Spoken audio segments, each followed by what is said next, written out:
Good morning, this is Bob Icino, Chief Market Strategist and Head of Research at TrendyTrade.com and TrendyTrade Pro. Let's take a look at some of the things that are going on right now, Monday, March 19th, and then talk about the weekend preview a little bit. We had a Brexit deal reached last night. EU and UK agreed to a commercial Brexit deal, so now businesses in the UK can start to plan for what's going to happen to their employees, how their overseas employees that work in the UK are going to be affected, human resources, planning for headquarters, etc. The UK claims that business will like this solution, so we'll see. The businesses are going to go through the details, make their comments, and we'll see how this affects the sterling and the UK economy. Right now, as I speak to you, again, it's Monday, March 19th, the sterling is up about 0.75%, 140 to the US dollar, while the overall dollar index essentially flat, hanging there about 90. Now, if any of you watch any of my social media posts, you'll see that I said last week that one of the things I'd be watching for this week would be Donald Trump and Robert Mueller, that sort of turmoil escalating. And that's what we got over the weekend, and it's probably going to push us a little bit this week.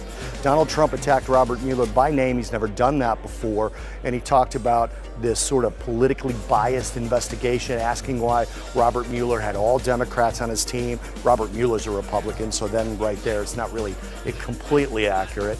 But he attacked him again by name, and this is the kind of White House turmoil that can bother the White House because Republicans like Lindsey Graham have said things like if he tries to fire Mueller, that could be the end of his presidency. So you're going to see some pressure on consumer discretionary infrastructure stocks, some of the things that have been rallying with the idea that an infrastructure plan was going to go through and post tax cut. That tax cut could get damaged really badly if he were not president through his entire term by sort of line item reversals. So that's something to watch for. Now, as we go in later toward the week, we've got some consumer confidence numbers in the EU that are going to matter. And then we go into the 20th and 21st, we've got a two-day Fed meeting. Now, it's baked in the cake as per the CME Fed Watch tool that there's going to be a 25 basis point rate hike. CME Fed Watch tool has it at about a 94.5% probability. When that thing gets above 90, that's pretty much a done deal. It has been historically anyway.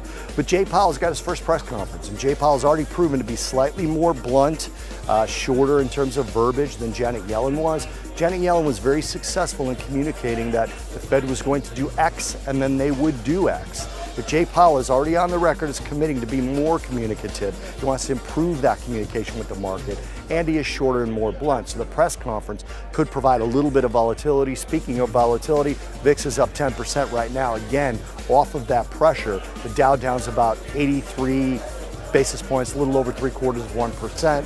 Same for the S&P and the NASDAQ, down about 1.5% right now as I speak to you. That again is all off of that White House turmoil.